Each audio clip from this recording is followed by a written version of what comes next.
Hi everybody, my name is Alicia. Welcome back to Top Words. Today we're going to be talking about must-know expressions for agreeing and disagreeing. Very useful, so let's go. Exactly. When you agree 100% with something someone else has said, you can say exactly. For example, ramen is one of the best foods in the world. Exactly. I don't agree. You have a different opinion from the other person. They tell you, I think that soccer is the best sport. You can say, I don't agree, but be prepared to provide your own opinion after this. I think soccer is the best sport. I don't agree. I think that football is.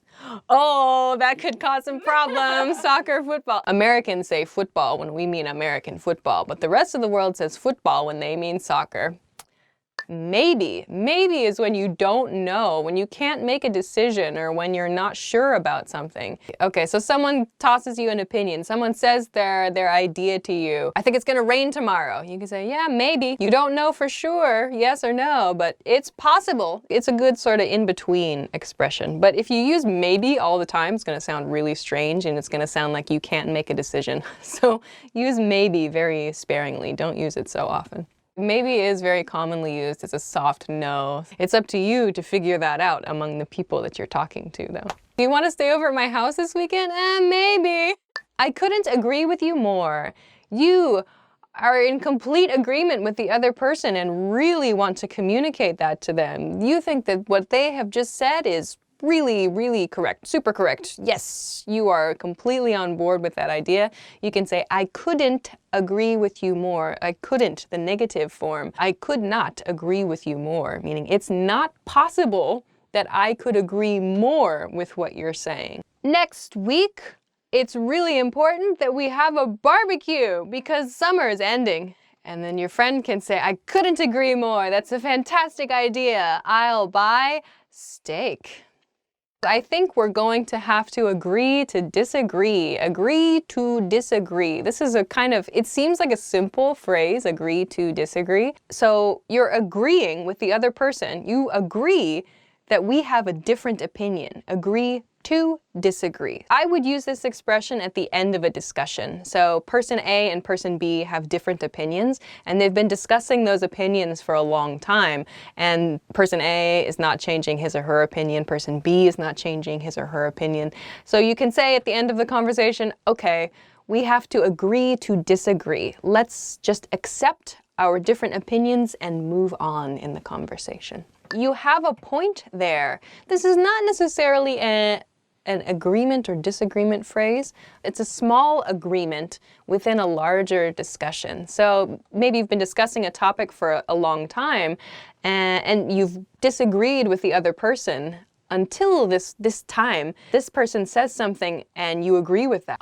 You have a point there. So there's one thing that this person has said that you can agree with. You can say, you have a point there. I think that's correct, or I agree with that point. That's exactly how I feel. That's exactly how I feel. Meaning, my feeling is the same as your feeling, or my opinion is the same as your opinion. That's exactly how I feel. Maybe you can use this if someone describes your feeling very accurately.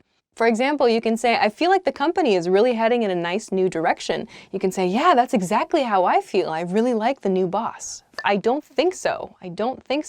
It's soft. It's not so direct. It's not a hard, I disagree, but just, I don't think so. Of course, you can use it to discuss opinions, but you can also use it when you're making plans. Are you going to that party this weekend? I don't think so. It's not a disagreement, but it can be used as a negation phrase, a negative response to something. When used as an opinion, I think Chinese is the hardest language to learn. You can say, I don't think so. I think that Arabic is the hardest language to learn. Yes, you're right. Yes, you're right means you're correct. Yes, I agree with you. I think that's the right information. I think that's the correct opinion. Just a very clear agreement phrase. You're right.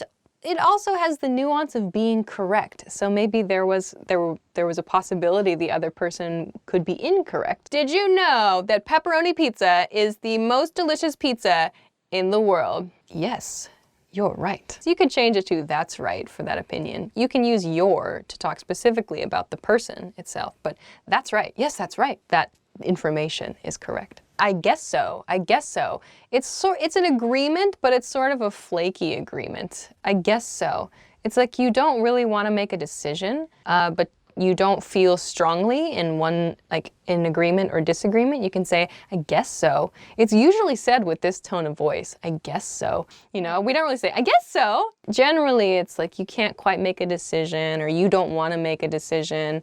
You can say, I guess so. Hey, we're gonna go for Chinese food for dinner tonight. Do you want to come? Yeah, I guess so. You don't feel strongly either way. I guess so. I'm afraid I disagree. It's a rather polite expression that you can use in a business situation, for example. I'm afraid here doesn't mean I'm actually scared or I'm really frightened, but just it's a softener that's used at the beginning of sentences to introduce a negative opinion. So I'm afraid I disagree, or I'm afraid I can't agree with you, for example. I think that you need to adopt a new policy for your company. I'm afraid I disagree. It's a soft disagreement that sounds a bit more formal than some of the other phrases we've talked about so far. Absolutely. Absolutely means 100%. Yes, exactly, precisely, definitely. It's a quick and clear and can be polite as well as casual word that means you agree with the other person. Hey, do you want to go to the beach this weekend? Yeah, absolutely. Absolutely. Oh, that's the end. So those are some phrases that you can use to agree and disagree with other people. There are a lot of them, and you can kind of mix and match them as you see fit. So give them a try. Thanks very much for watching this episode of Top Words, and we'll see you again soon. Bye!